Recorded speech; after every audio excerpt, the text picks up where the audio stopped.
On this episode, we smoke the Joya de Nicaragua Numero Uno, and we talk about advanced cigar smoking. Welcome to Burnline Podcast. Burnline Podcast. The burn line on a well-crafted cigar is straight and sharp as a razor, much like our wit and wisdom. And welcome everybody to Burnline Podcast. We are your hosts, Johnny Midas and Nick the Brick, I guess. Good morning. Brick, I guess. Good afternoon. Good morning. Wherever you may be in time and space, ladies and gentlemen, other creatures who may be listening, you are listening to Burnline Podcast. Uncommon knowledge for the common man. Brought to you, not live, from the hot box, the smoky back room where deals are struck and fortunes are made, adjacent to the Blanco Cigar Lounge, nestled among the complex of rooms that comprises Union Cigar, Hanover, Pennsylvania, USA. I feel like we need some fucking epic bumper music or something like that. You know, like Sunday, Sunday, Sunday. Like intro music? And his name is John Cena. What is bumper music?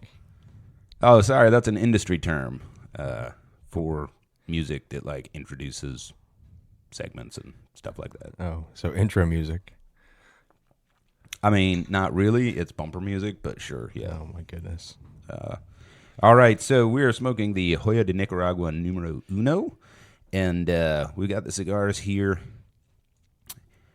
This is a really, really good cigar. It's high-end. It's more expensive, you know, so we're kind of grabbing off the top shelf today for our listeners. But why don't we describe the cigar for those of you that are unfamiliar?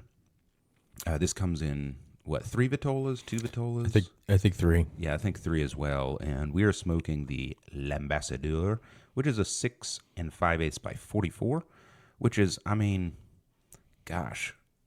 Lonsdale? It's a Lonsdale, yeah. I was going to say, I like the branding, but this is kind of typical where, you know, companies will make up their own vitola name.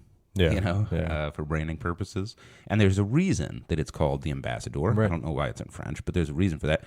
Or maybe, actually, I think that Siri just auto-corrected this to French. But anyway, the Vitola we're smoking is basically a Lonsdale. This is an Ecuadorian Connecticut wrapper over all Nicaragua. As you might expect from a company named Joya de Nicaragua, right? Nicaraguan tobacco. And it retails for $18.75, so definitely in the premium price point segment.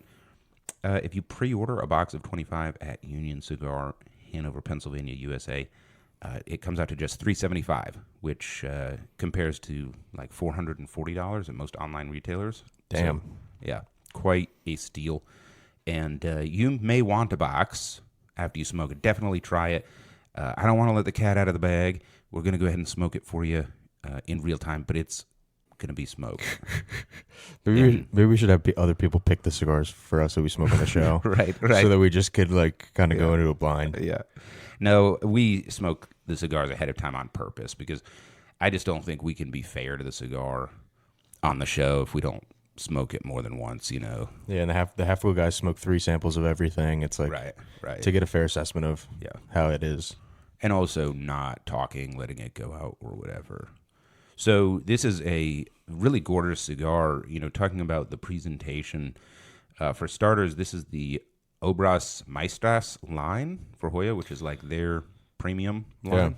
Yeah, so there's a Cuatro Cinco, Cinco Decadas, and then Dos Cientos, which is a limited production run that they did for the 200th anniversary of Nicaraguan independence. So those are and then the Numero Uno, of course. Those are all the cigars in the Obras Maestras line. Yep. The box is kind of your like typical wooden box with the hinged lid. The color scheme on this is white and gold, and it's blue. I would call this is the color of marine blue for hull paint. If you're painting the part of the boat that goes underwater and you are in marine blue, it's going to apply at about this color. It's actually pretty close to the Nicaraguan flag.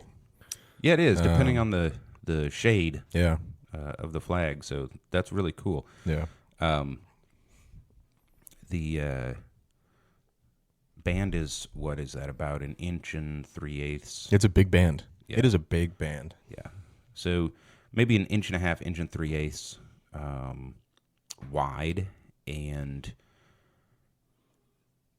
on the back it has like oriented the same direction as the cigar, Obras Maestras, and then on the front, obviously oriented opposite to the cigar or perpendicular, is the Joya de Nicaragua with their little seal, the Numero Uno.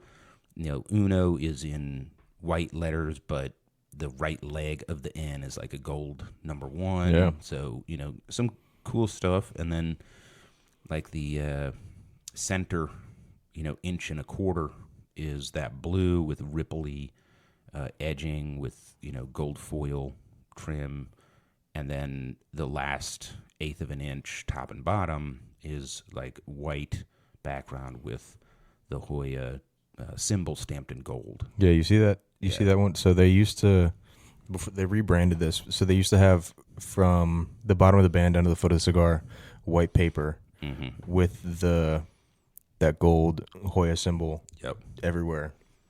I like that they left that off because this is a really good-looking cigar. Yeah, the wrapper is beautiful. Yeah, the wrapper is gorgeous. So this kind of looks like, I don't know if you remember, it's not as popular anymore, but there's a couple companies that still have the double layer band, right, where you have the background band and then you have sort of the brand band. Padron still does this, for example. Yes. Yeah. So this looks like that type, Right. where the background band can be used on any of their cigars, and then the top band, is like specific. So it's kind of similar to that style, but it's a one piece. Yeah. I really like the presentation. I think it goes well with like this honey colored wrapper. Yeah. So Cute little pigtail on the cap. yep. It's like it's tiny. Yeah. It's not the. So this is like where you twist the pigtail and then clip it. Yeah. So it's almost just like if you took a twist tie for a bread bag and just twisted it once. Yeah. That kind of pigtail. Yeah, some of the pigtails are like thick. Yeah. Or Drew Estate, like their Liga line. Yeah. They wrap that pigtail around and around and Oh around. yeah. Not that kind of pigtail. This Yeah. is just you twist it, you clip it, and what's left is like straight across. It just looks like a tab, not like a coil. Yeah. Right? Yeah. So pretty handsome. And we've got a little bit more to tell you about this cigar, but not before it is in my mouth. So why don't we start by clipping that cigar? I have with me my closed end double guillotine Perdomo cutter. Love this cutter. Very sharp, hefty in my hand. It feels like I'm actually clipping something. Do we ever find out who makes that? No, I didn't. I was looking online, and I think it's an industry secret. Oh wow. Now, this is going to be a little challenging because there's the pigtail, so I'm going to clip that off first. And that is perfect. Nice, sharp clip there. As always, we remind you to clip your cigar with authority. No limp-wristed cutting allowed. You will respect my authority. That'll just allow you to get a good, clean cut. Bang, bang, bang, bang, bang. Yeah, I don't know if you can hear that, but that is Nick tapping the freshly clipped head of his cigar on the back of his hand. I'm doing the same thing. We just get all that little loose tobacco out. Really helps if you can do the podcast without reaching inside your mouth to scrape your thumb, your tongue with the back of your thumb or something, because you have little pieces of tobacco in there. You can hear me turn my head to the side and spit tobacco on the ground. Yeah, for real. All right, so let's go ahead and get these toasted up, and I've got my single flame butane torch, Which is perfect, folks, for a soft flame. Perfect. You know what? See, I don't like when you say torch. Torch makes me think. Oh, yeah. I mean, it's not a torch, is it? It's a lighter. It's a single flame, soft flame butane lighter. Yeah. Yeah. It's much more like a Zippo, except it doesn't give off gases that make you want to commit suicide. So, But this is you're using the perfect lighter for this Vitola because it's so skinny. yeah. I have a triple flame, and I have to be very careful as to not scorch the crap out of most of the foot. Yep, and I brought this on purpose for just that reason. Also, I'm a little more picky with my Connecticut wrapped cigars or just lighter shade cigar wrappers because you can see the scorch, right? And I want it to look pretty while I'm smoking it, right? So I don't want to have a 2-inch, scorch mark up the side of it where I just waved the 3-jet past the wrapper and it just scorches it, I feel like I need to play The Sound of Silence while we're like going through our toasting ritual. Like I got to fill the dead air with something, You have to put, what is The Sound of Silence? Oh my God, that's so good. And echoes in the sound of silence. Who is that? Simon and Garfunkel? Yeah. Although I only listened to like Disturbed's The psychiatrists. version of it. Yeah. The heavy metal. Yeah, that's what he normally does. But he has like an operatic voice. Now, I will say this, we bring these lighters every time, and sometimes I'll try different lighters, or we'll highlight different lighters. But I always have a backup lighter, for the show. Ooh. And it's always a Vertigo. Yeah. Because their shit typically just works. Yeah. Yeah. Like, if you don't want to overdo it, you don't have to. Like, Cigar Accoutrement is kind of awesome. Like you can collect whatever you want, whatever makes you feel happy when you're smoking cigars. But if you just want to light your cigar, just get a Vertigo. Like, they work. They hold a shit ton of fluid. You can see the fluid level in them. You know when it needs to be refilled and you need to turn it up. Easy to handle, easy to repair, and affordable. I think the model that you have is a Stinger. I think it might even have a punch on the bottom. Mm-hmm. Yeah, unreal. Just a nice like 2-in-1. Yeah, 2-in-1 tool. This is the 4-flame. Notice the huge thumb wheel at the bottom. It's like 5/8 of an inch across. And this retails for $15, I think, here at Union Cigar Hanover. So I typically always have one of these in my bag. Yeah. Because it's just going to work. And then because it's a 4-flame, one of the benefits, like, I'm not a big fan of like multi-jets, right? This one carries enough fuel that it doesn't matter. Right. But the benefit of the 4 is like if you fuck up one jet, it's still going to light. Yeah. That's the big. So that's like my golf bag lighter. Right, exactly. Yeah, like Car lighter. So I've got this Zycar. This is a Astral. It's a single flame. Sometimes it lights and sometimes it doesn't. And the main reason for the sometimes it doesn't is I'll get a flake of ash in it. Yeah. And then it just won't light. And then I go through my little, thing to clean it out. So, all right. So we are smoking the Joya de Nicaragua Numero Uno. And we have toasted it and I think, smoked enough of it to talk about it. So, Nick, give me your initial tasting and impressions. Man, I just got like a blast of cedar off the foot. Just like real creamy smoke. A little bit of sweetness. It's just like a nutty sweetness. It's just, man, this cigar's unbelievable. Yeah, so first the experience for me, like this is a very regal experience. Like you feel like you're an important person kind of smoking this. The graphic design on it, is very special. The presentation of the whole cigar, it's very well made. It's beautiful. And then, these first few puffs of smoke, I got the same thing, like a really pretty strong cedar hit off the bat, and then it tapers off real quick. Yeah. Definitely note of cinnamon. Some creamy sweetness. Just a touch of nutmeg as I'm starting on this, which the flavor profile, I guess I would call this medium body and medium strength. Yeah. we often kind of distinguish between like strength and body because I just honestly I don't really like the whole body thing, like just that term that we use in the industry, because I feel like among cigar consumers in particular, it's not super well understood. And I know that a lot of people and companies and groups that are like into cigars, they make a distinction. Yeah, you like, have to. Yeah, so if you're on Half Wheel, for example, lots of good information there about cigars. They'll distinguish between like body and strength. Yeah. Right. So I'm not sure, that we have quite yet developed the best language for talking about cigars. So, when I talk about body, I'm talking about like the complexity of the flavors as well as the, I guess, constitution of the smoke. Yeah. And then strength is how hard does it kick me in the tonsils? Yeah, nicotine. It pretty much refers to nicotine, but there's also like when I'm talking to novice consumers, I don't want to like overcomplicate it. So like when they ask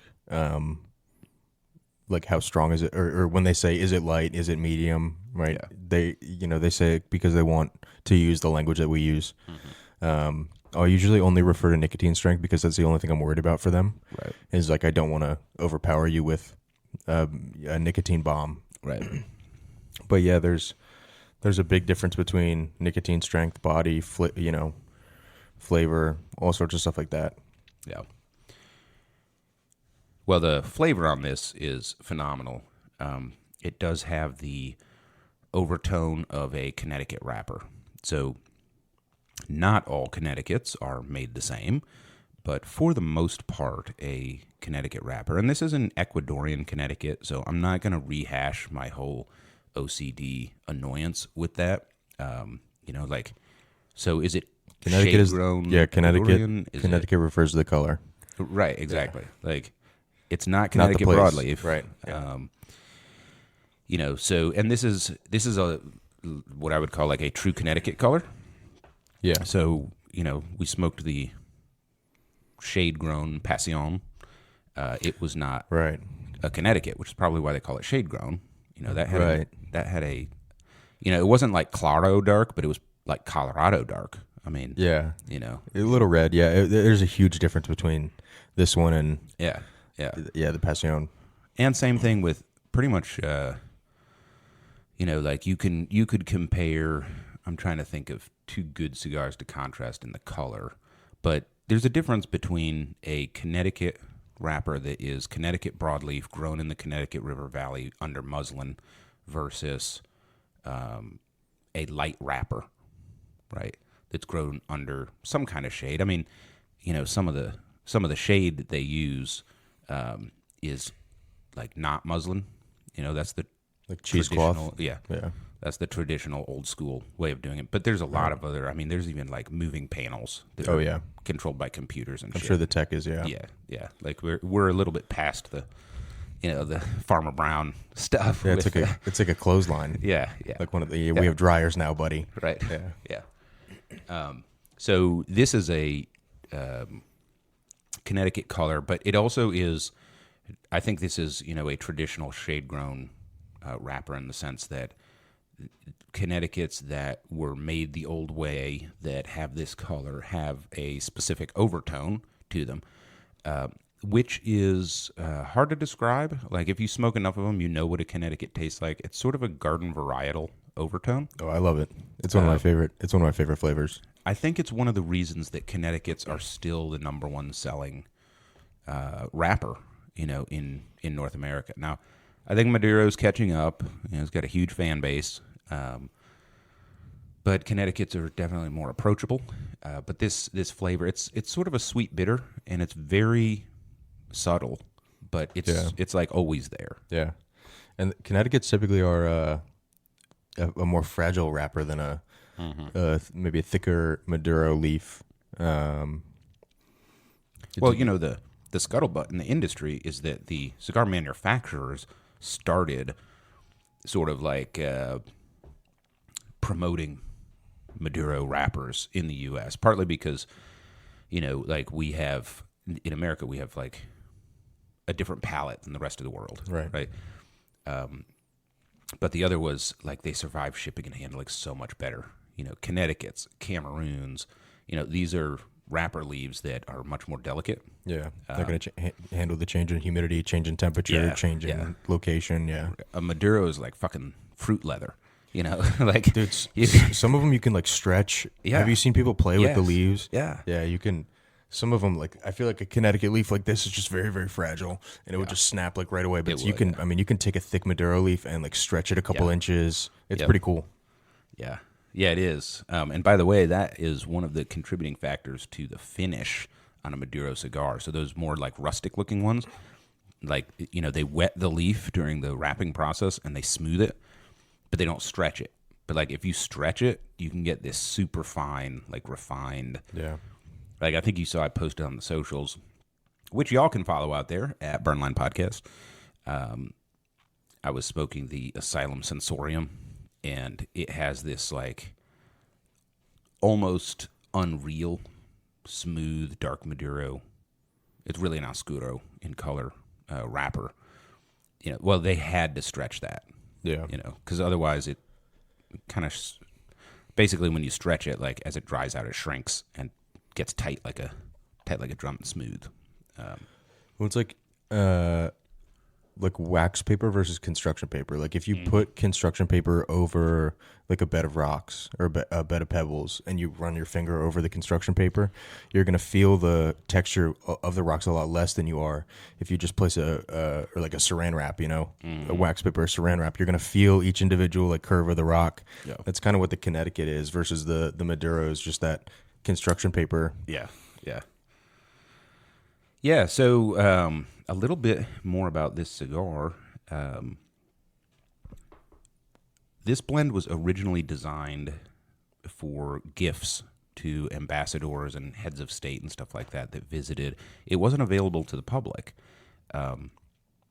They decided to package it up, commercialize it, and it has a 95 rating. That's really high. Like a 93 is good, and there's not many that, cigars out there that hit 95 and above. I think there's a reason for that. As we continue smoking, we'll give our own commentary on it. In 2020, it took number 6 on Cigar Aficionado's top 25 list and number 1 on the Half Wheel list. Yeah. So special cigar, they decided, hey, we're going to make this commercially available. And I don't know if they were trying to sort of show off their local industry to visiting dignitaries and stuff. Yeah, I gotta imagine that's it. I think that's pretty much what it was. Here's what we're best at. Yeah, exactly. And they really nailed it. Oh my God. Right. So, and maybe it's because of that, this cigar combines like, I think a very high level of approachability. I think, anybody can smoke this. That's a cigar smoker, even a brand new novice. Yeah. Like it's mild enough that you're not gonna sort of pass out. Yeah, for sure. I think the only caveat there is the smoke is light and flavorful, and you could inhale it by accident. Yeah, you could for sure. This isn't like a Padron where there's no way you're making that mistake. Yeah. It won't let you. It feels like you're trying to breathe water. Right. This one you probably could. Yeah. But barring rookie mistakes like that, it's very approachable and it is delicious. This falls into one of like the high end Connecticut category of the industry. Mm-hmm. That like your Monte Cristo White, your Ashton Classic, your Sober Mesa from Dunbarton. Yeah, it's a weird thing because I'm typically picking up dark cigars when I shop. Despite the fact that I will tell you where my palate finally settled is like kind of the Cuban tradition, lighter floral aromatic. Yeah. But nothing, in my mind, nothing beats the experience of a high-end Connecticut.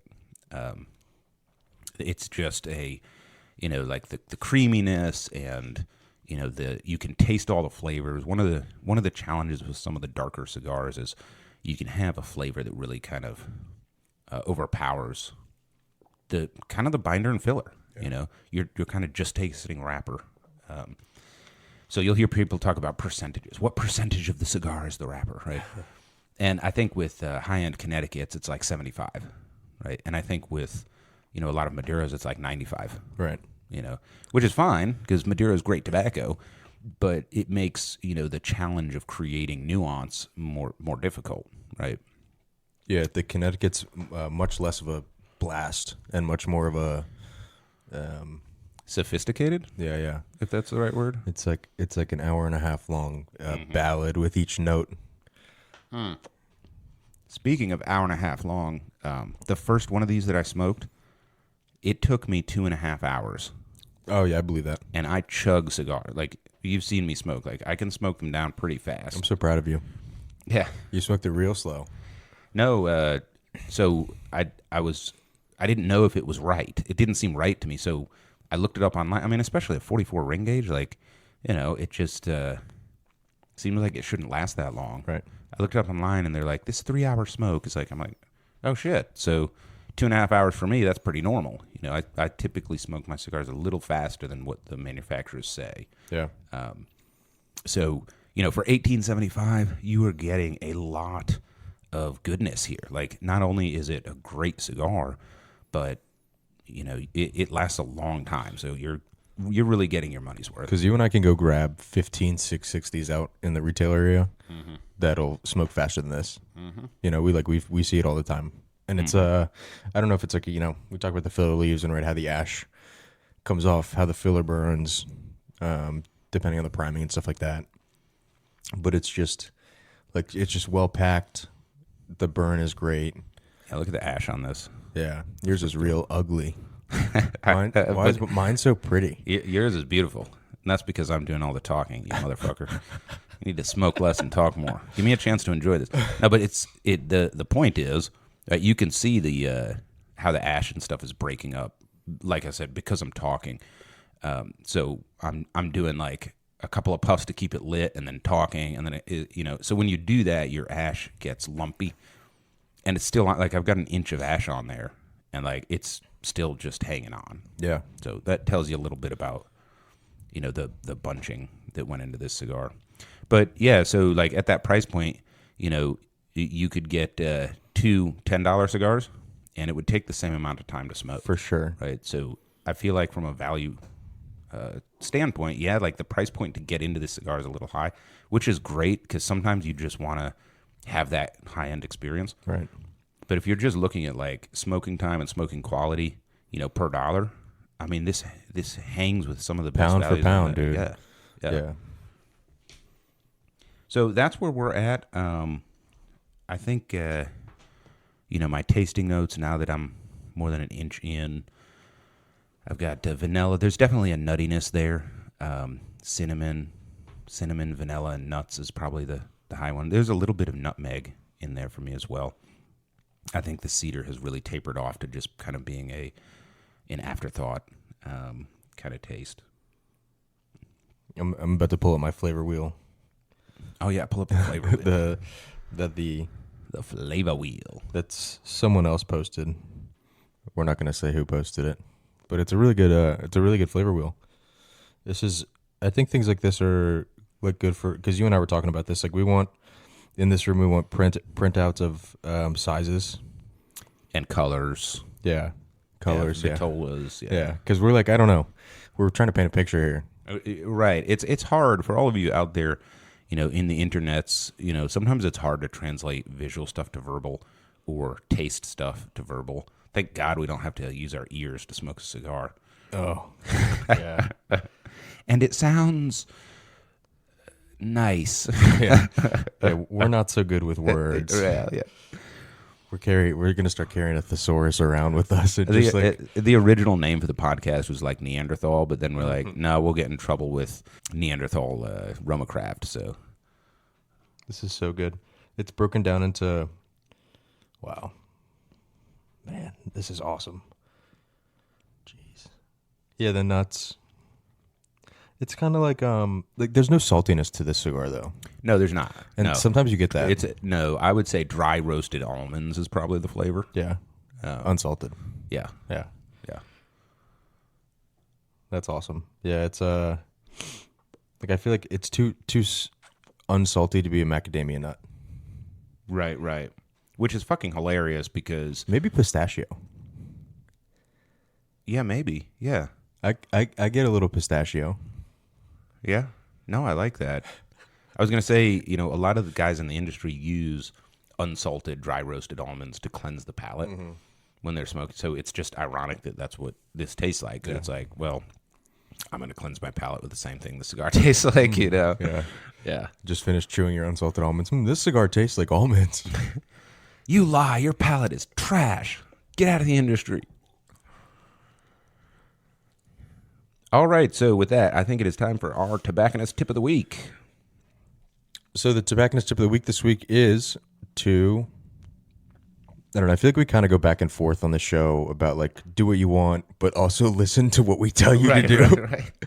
So ultimately, like do what you want, right? But it's a Just good make sure what you want to do is what we want to do. Yeah, it is a good idea to switch it up with the cigars that you smoke, in terms of like wrappers, tobaccos, flavors, strength levels, stuff like that, because it'll help refresh a little bit, right? If you smoke the same thing over and over and over again, you're going to lose the perspective of what that tastes like. It's going to become normal to you, right? You're going to lose your ability to detect nuances and stuff like that. It's just going to become like breathing air. Right, yeah. Or like, you know when you go to your friend's house and like there's it has that smell, Yeah.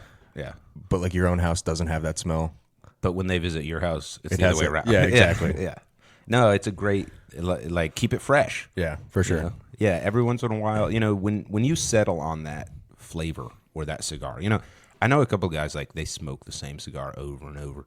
What's his name? The construction guy that always smokes the Padrones. Phil. Phil, yeah. Shout out to Phil. Like that's his thing or He whatever. loves the 1000 series. Yeah, 1000 series. I mean, it's a good value. Oh, for sure. It's a good price. So, good for you. Smoke what you like. But, it might help to keep it fresh. Every once in a while, fucking grab a Numero Uno. Yeah. Yep. Totally different flavor profile. And if nothing else, it will, like, sort of recalibrate your palate to where, you kind of appreciate what you're smoking differently. So, good. I like that tip. So, our information segment this week is advanced cigar smoking. So we talked about beginner cigar smoking, and it's kind of like, at that point you're kind of learning your palate and what you like, smoking your way around the humidor, stuff like that. And then we moved into intermediate, where you're taking it up a notch and, you're taking notes and experimenting with stuff. A lot of experimentation goes on there. And then advanced cigar smoking. So, at this stage of your hobby, you're kind of moving from educating your palate to educating your mind and connecting that a little bit with your palate, in your experience. And this is the most expensive part of the cigar hobby, right? Yeah.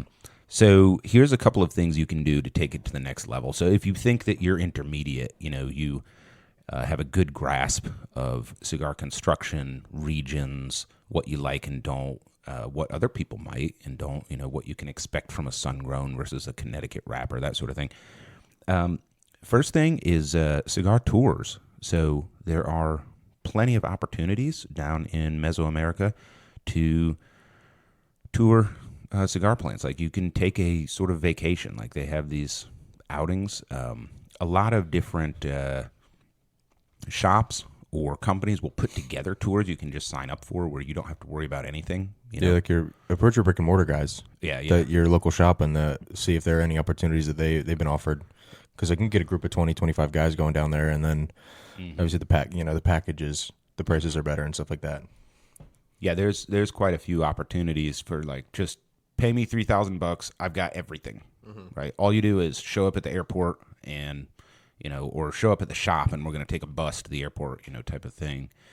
For me, that's the way to go. Like, if you want to plan your own tour, go ahead, but like the stress is high and actually the cost is going to be higher. Oh, right? I would not. Yeah. Oh, I can't imagine. I mean, thank God, like that one virus we're not supposed to talk about on the internet isn't like a thing anymore. Because, God forbid, you get like trapped in some country and they're like, nope, nobody's leaving. Right. Yeah. Yeah. Here, sorry, you have to stay at Tabacalera Fuente. Yeah, yeah. So we have to trap you inside of Arturo Fuente factory. 90 days with an N95, which you can't smoke through. Right. Ask me how I know this. So cigar tours, you can go down to Nicaragua, for example, and tour factories, they'll have free smokes, free drinks. They'll take you through the fields, the rolling.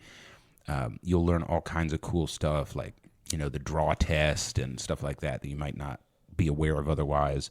And you get to meet some really cool people. Yeah. Every once in a while, you'll meet that tourist asshole that you're like, you're fucking ruining everything. Yeah. But one thing I've found is they're pretty good at calling those people out down there. I think in that part of the world in general, like they have a, much more relationship-oriented approach to things than we do in the United States, where there's a lot of, transactional mindset. Yeah. Like, okay, I'm at the amusement park. I'm not a guest of the amusement park. I paid money. You owe me. I am a paying customer. Yeah, like that doesn't seem to exist. No. And so as a result, your hosts seem to be pretty comfortable calling people out and saying, "Hey, you're being an asshole guest." Right. So that's one thing. The other thing is there's events that you can attend in the U.S., like the Barn Smoker by Drew Estate. They have, 4 or something of them? Yeah, 4 locations. Yeah. Connecticut, Pennsylvania, which is pretty close. Yeah. Florida and Kentucky. And Kentucky, yeah. So, and I think originally it was Kentucky because of the Kentucky Fire KFC, Carrier. yep. Yeah, that's why they called it the Barn Smoker. Yeah, right, exactly. But you can learn a lot there. Also, here at Union Cigar, we have Smoketoberfest. Of course, yours truly, Johnny Midas, and Nick the Brick will be there. You can pick up a lot of education. And, if you swing by and you want to talk, like advanced cigar stuff and increase your knowledge, just come by. Oh, yeah. Ask questions. Obviously, we do this once a week for fun and don't get paid for it. So we clearly like this kind of stuff. Right. So yeah.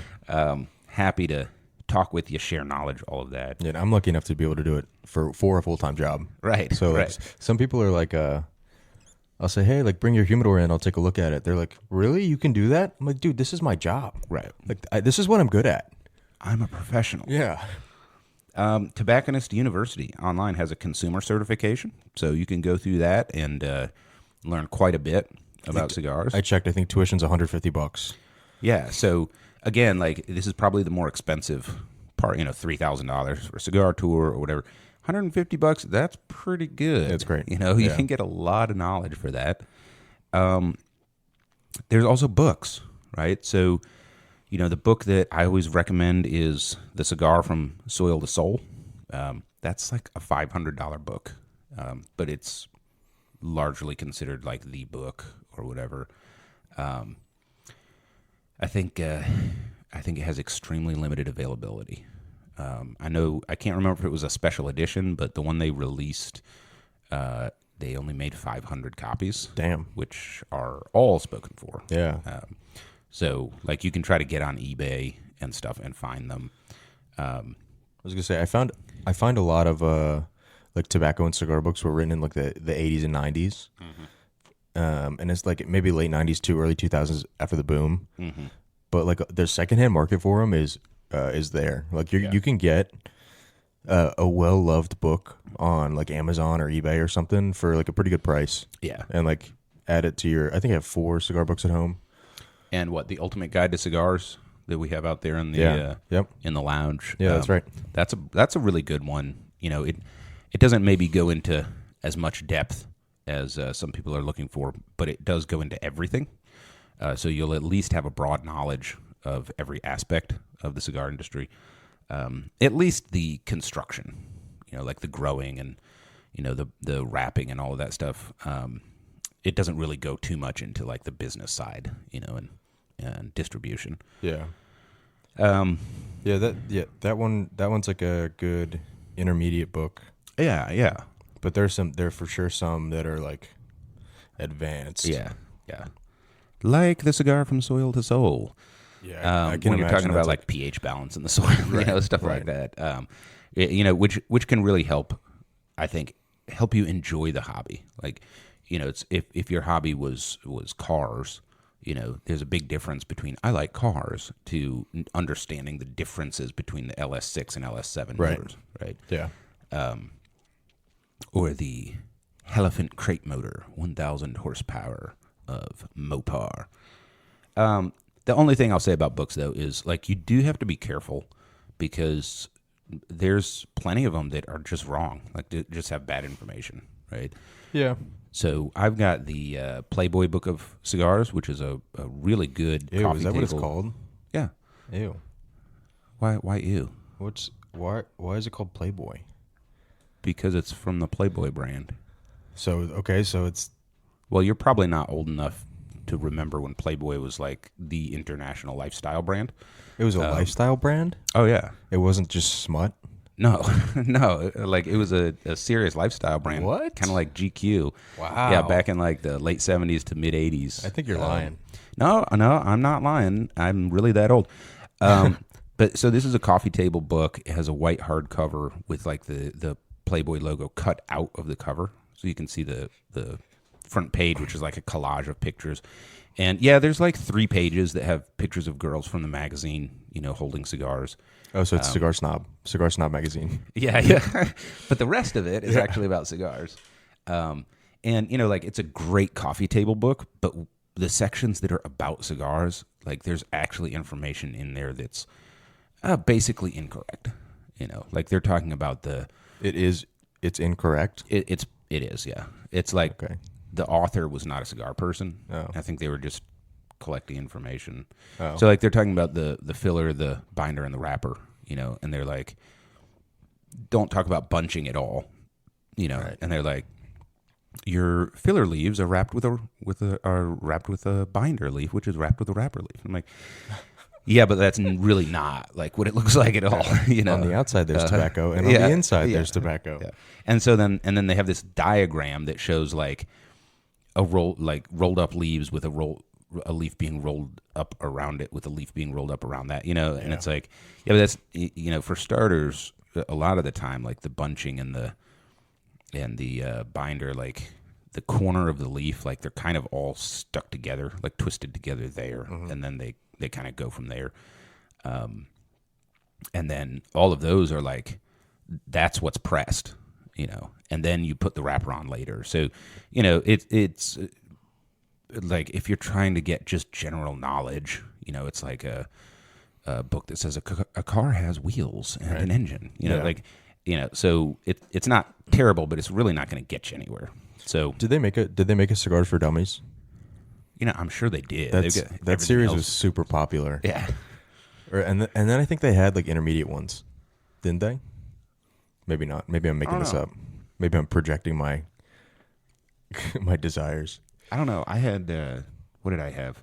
I had something for lean for dummies. I think it was Lean, yeah. That's a production manufacturing technique. like promethazine, codeine, No, it's based on the Toyota production system. dirty and Sprite. Anyway, it wasn't very good. Like you couldn't read that and actually understand like what it was and how to apply it. So, so that's just a word of caution. Like there's plenty of books out there that you might be getting incomplete or incorrect information. The good news is there's this thing called interlibrary loan. So you can go to your library, any cigar book you're interested in, they will look it up and get it shipped in from some other library, and you can just read it. If you like it, buy it. If you don't like it, send it back. So We should make. Oh, that'd be awesome. One of my good buddies is in the library of sciences. We should make a top 25 cigar books list. oh yeah, That would be awesome. how long is it going to be before we have to have a website? Yeah. Like GoDaddy.com. we are not sponsored, and yeah. All right, so there you go on the info segment, and touching back on this delightful Joya de Nicaragua Numero Uno. Gosh, I mean, I'm still in the first third. Like this is a slow burning cigar, right? And like a lot of not so good Connecticut's like would hit a point that we're at, and it would just like get bitter and tarry. Mm-hmm. Not the case at all. Like this is a step down from as fresh as it was right off the foot. Mm-hmm. Like this is very close to the same taste and flavors and quality that it was right off the light. So I mean, it's keeping up. It's awesome. And I think one of the reasons for that is like it burns slow on its own accord. You know, one of the challenges with Connecticut's is like if you chimney that, you know, choo-choo train that son of a gun, like it's going to get bitter pretty fast. Yeah, for sure. Right? Like you want to keep a Connecticut much cooler than some of the other types of wrappers. So, but nothing new to report on the taste front. It's still delicious and creamy. The smoke output is about medium. You know, given the narrow ring gauge, I'm pleased with the amount of smoke that's coming out. I was going to say, too, from what you just said about it burning at its own pace, it kind of almost doesn't let you smoke it too fast. Mm-hmm. Like, it makes you smoke at the pace that the cigar is intended to smoke at. It's a weird sensation. Yeah. I think part of that's the narrow ring gauge. Like, you can only, like, you can't draw through it too quickly. You know, like, it has a good back pressure. You know, I like that. There's resistance for sure. Yeah, I like that on cigars. It's not a tough draw by any means, but there's an appropriate amount of resistance where like you have to do long, slow draws, which keeps it cool. Yeah. So yeah, really nailed it with the yeah. construction. Holy crap, man. Yeah. All right. With that, it is time for our cigar news of the week. Cigar news. Here is your host, Nicholas McCann. Man, oh man. There's been a lot of news, I feel like. So we're recording this while the PCA industry trade show is going on. So the first bit of news is that on the first day of the trade show, which was on Friday, they announced that the dates and locations for the 2025 show. And the 2025 show is moving from Las Vegas to New Orleans, which is cool. New Orleans is a cool city, and I think that explains the date change as well, because this time of year, New Orleans is not cool at all. Really hot. Yeah. I mean, it's cool, swampy, but it's not cool. Yeah. It's like if you took a convection oven and like spritzed it. That's what it feels like. Took a convention oven and hosed it down. Yeah. So for all of you out there in the internets, my family is down in that area, so I'm familiar with the weather. But New Orleans is an awesome city. I mean, like if I thought of a cigar city, right, I'd be thinking Miami, Charleston, New Orleans. Yeah. You know, you can get your beignet and coffee. I mean, it's just a super cool place. It's pretty interesting too. The fleur-de-lis is used in a lot of in Monte Cristos. Oh yeah, the fleur-de-lis symbol. Yeah.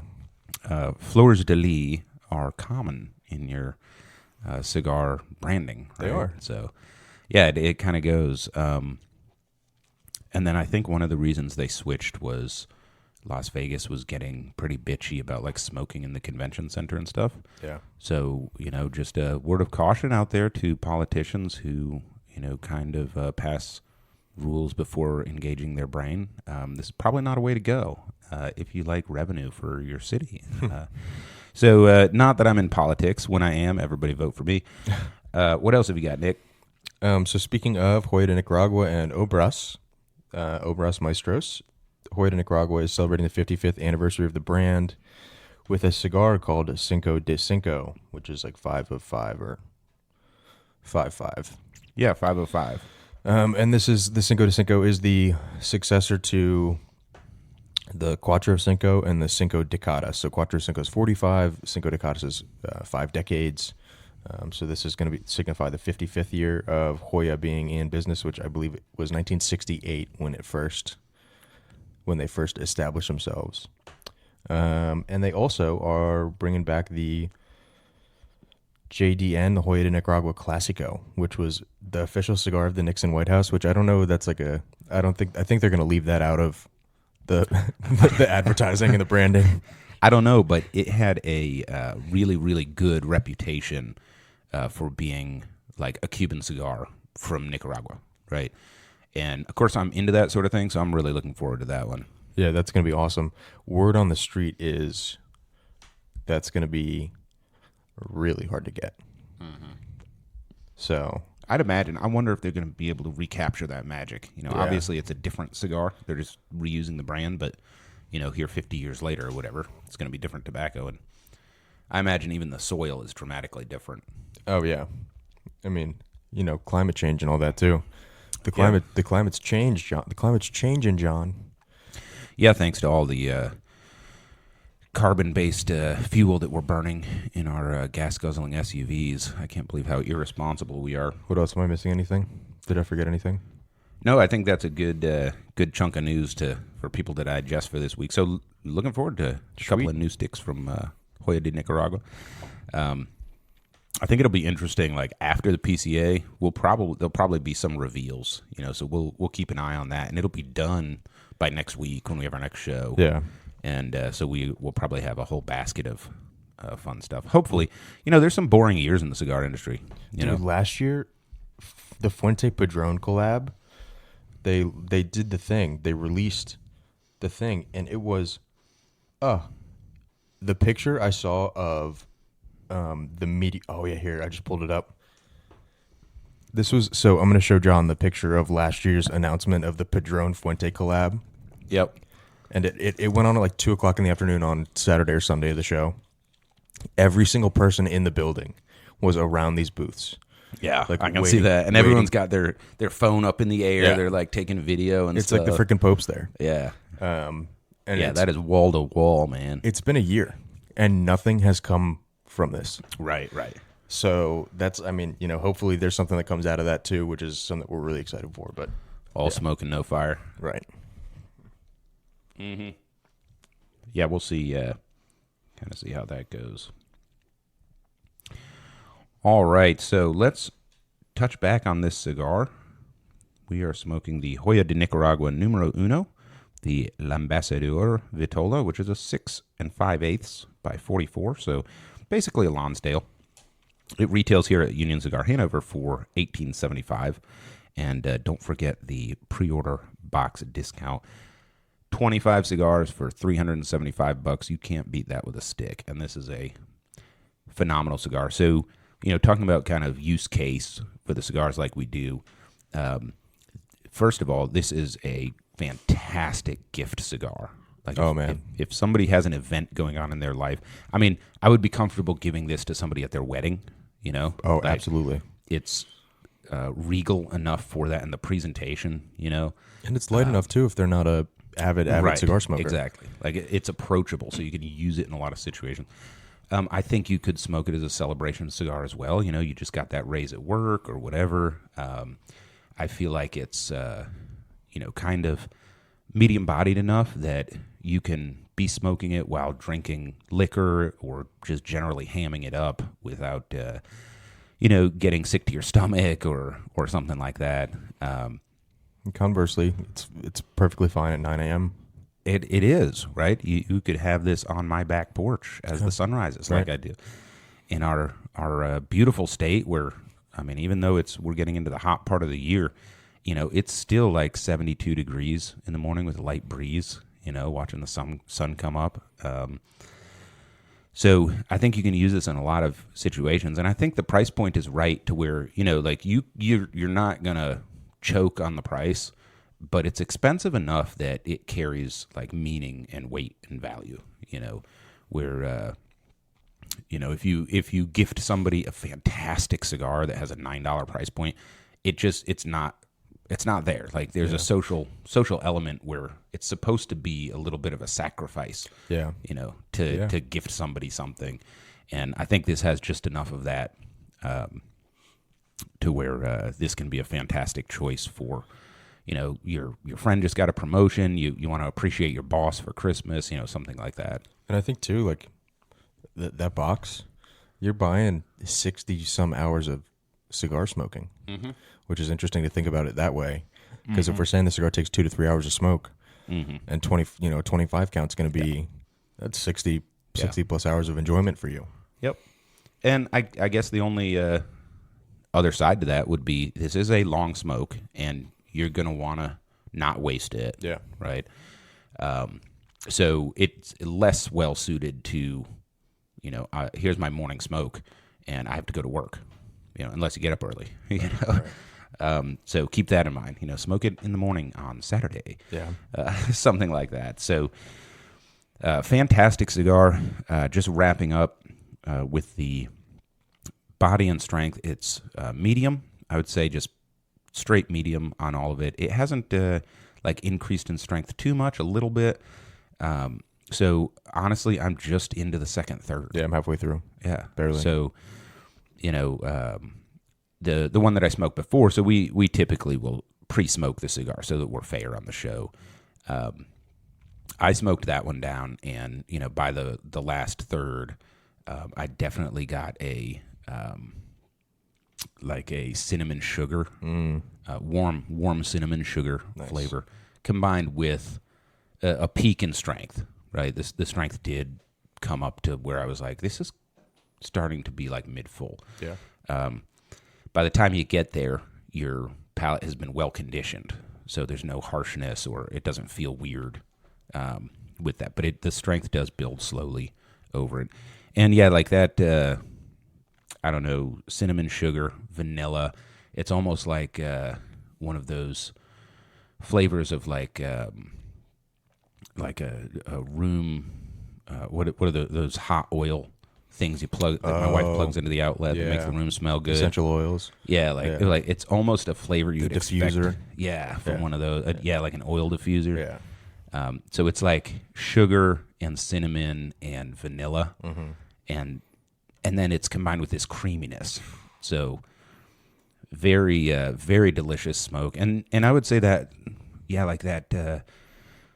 Dry unsalted pistachio flavor, like carrier note in the background, is really cool. So nutty, creamy, vanilla, cinnamon sugar, really delicious cigar. Fantastic experience.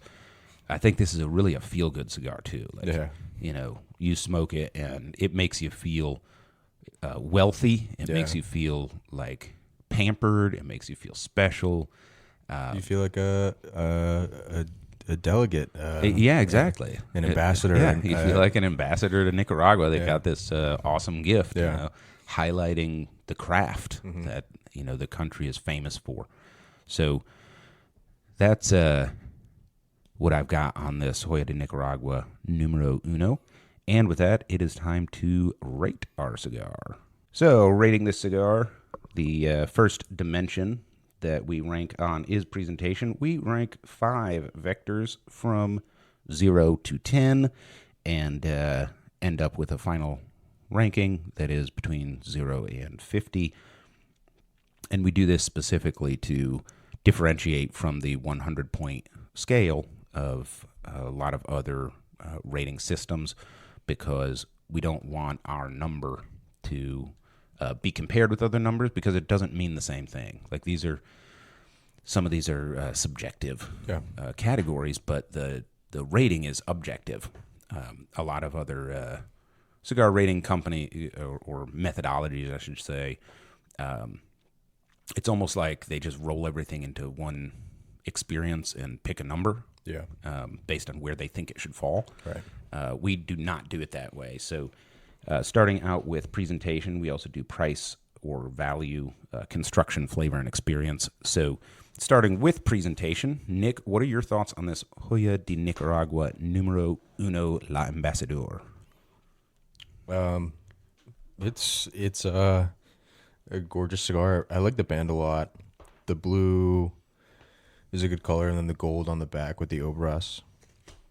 And the texture too. It's like a pipe, like a pipe texture, like a line of pipes or whatever.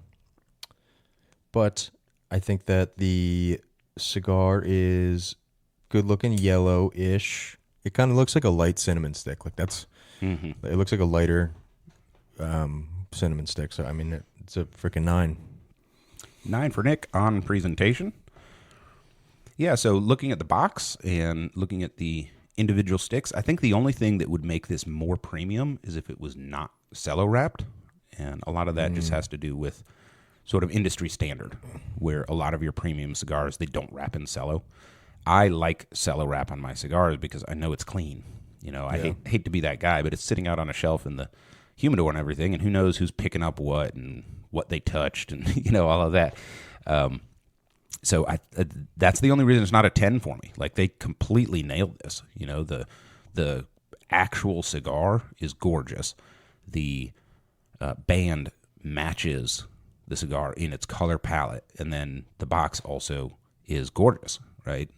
It's not, it's not really in that category of boxes where it's like, God, I want to collect that box, but it just nails it, like on the shelf, how it looks.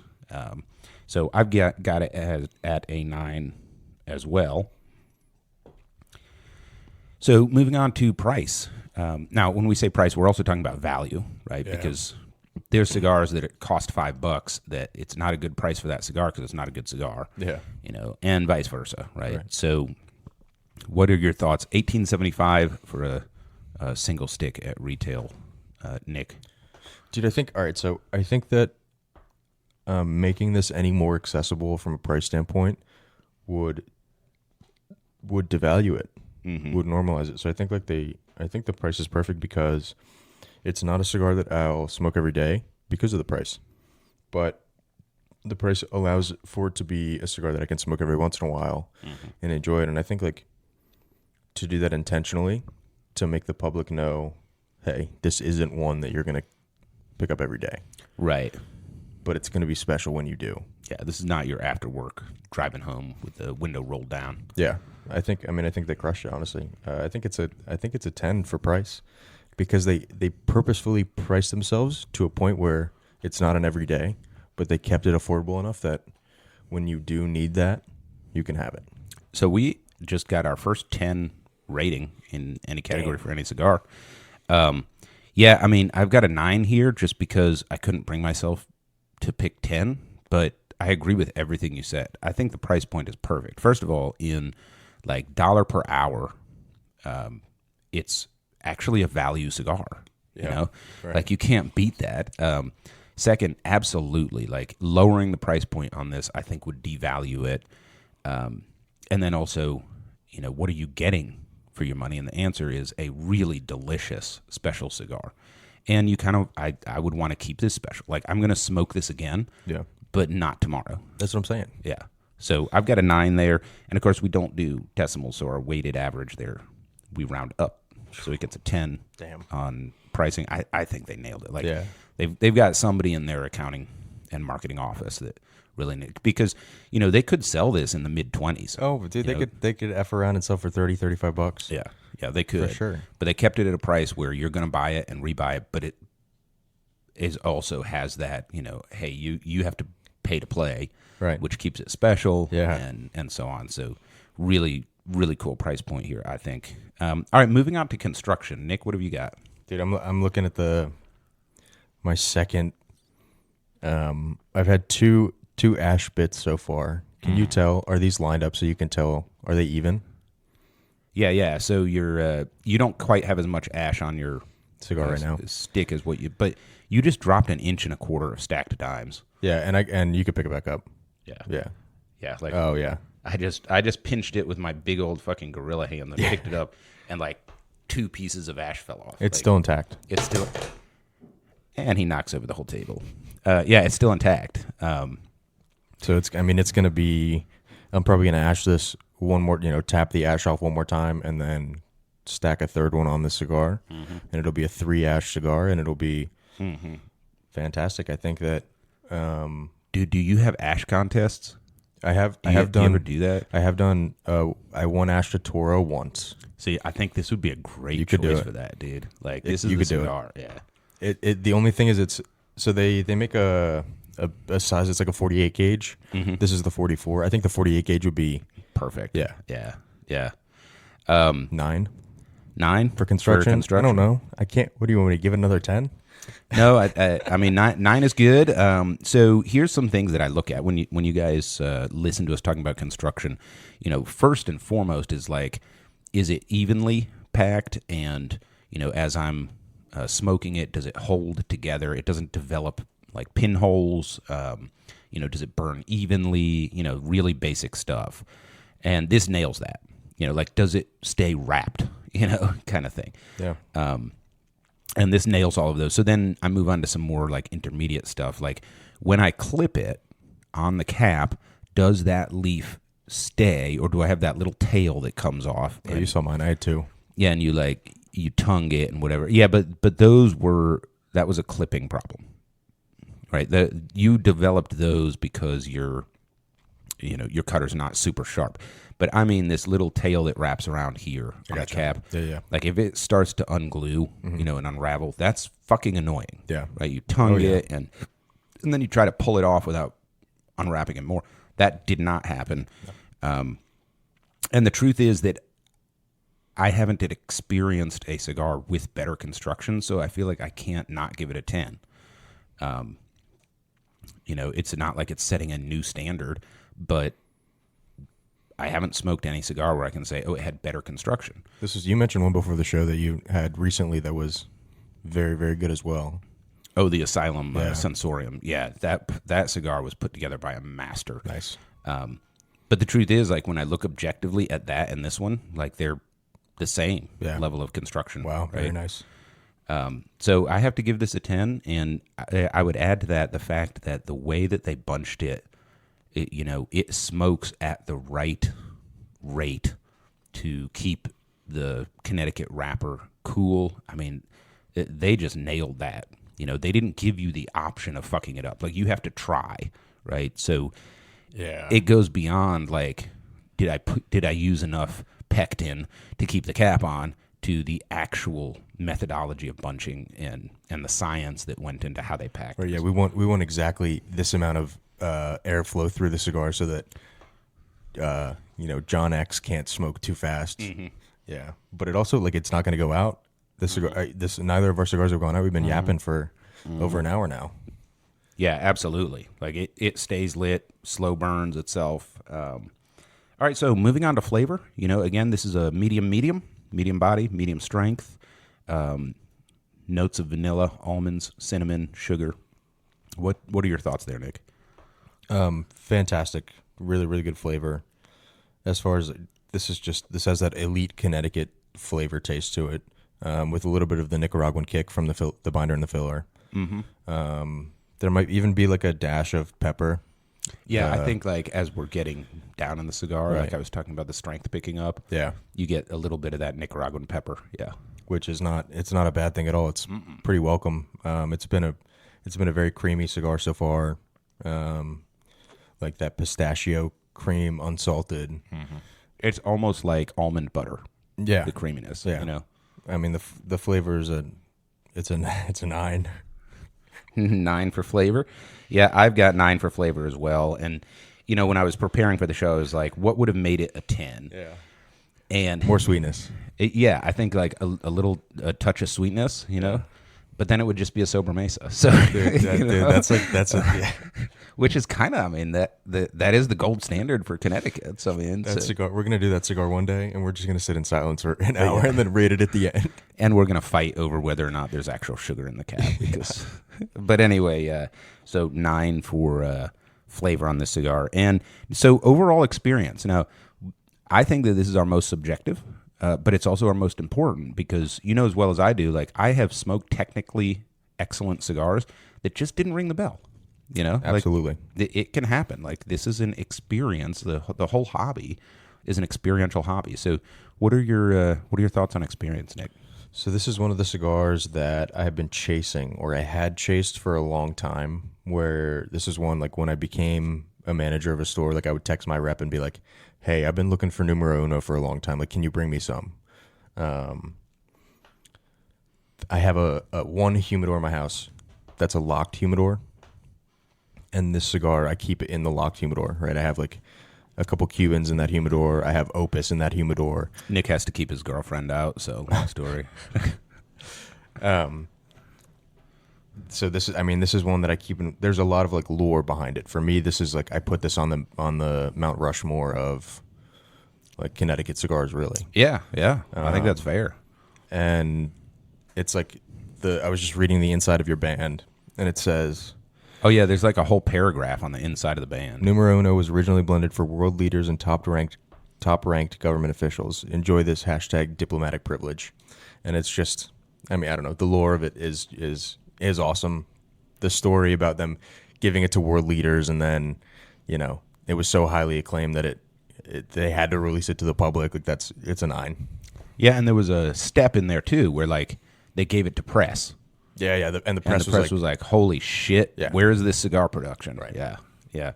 Yeah, 9 for experience. I've got a 9 as well. So, yeah, I think you summed it up well. This cigar makes you feel privileged and special. Like, you know, it makes you feel like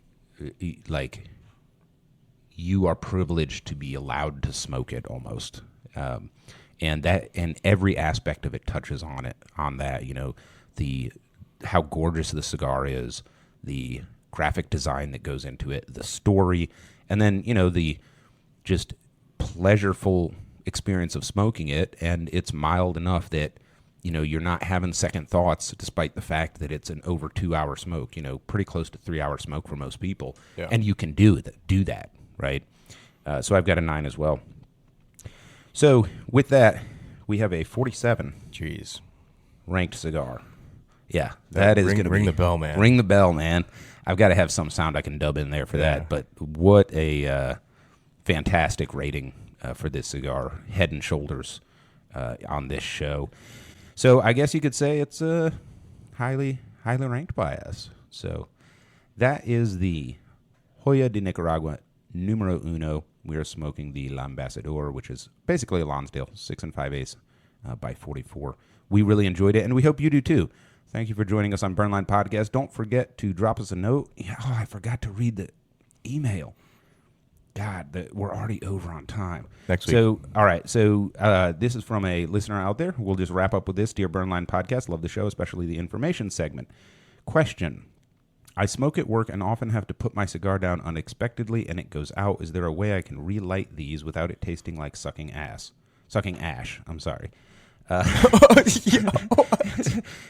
Sucking ash. Yeah, so all right.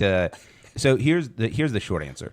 The short answer is yes, you can relight your cigars. There's a few parameters. The first is it depends on how long it's been out. So if you're smoking at work and you have to put it down and you come back 15 minutes later and it's cold, my advice is roll the ash off and then blow the foot off and tap it a little bit, try to get all that ash off, and then gently toast it. You could even take it a step further. You can cut the foot a little bit if you have to. Yeah, you can do that as well. And then probably let it sit a little bit, you know, after toasting. You can draw the flame in a little bit, but let it sit and burn off, you know, the first millimeter or so. And it's not going to be the same, but it will be smokable. You will probably taste like this bitter, acrid little bit. Yeah. If it's been sitting like overnight, I just don't recommend it. Just buy another cigar, man. Right. Huge tip too. If you feel like you're getting pulled away and you have that cigar lit, blow out through the foot. Mm-hmm. Get all the smoke pushed out through the foot, so the smoke doesn't settle inside the barrel of the cigar and just sit on all the tobacco that you have yet to smoke. Get the flow of the smoke going out of the foot, and then when you get back to it again, blow it out of the foot again. Yeah. So your airflow over the cherry, you know, to keep it lit, like you can blow through instead of drawing through, and that way, you know, that first acrid bit of smoke like goes out. We call it purging, basically purging the cigar. Yeah. So great email. Keep them coming. You can contact us at burnlinepodcast@gmail.com. Don't forget to follow us on the socials at Burnline Podcast. Thank you for joining us, and we will see you all next week.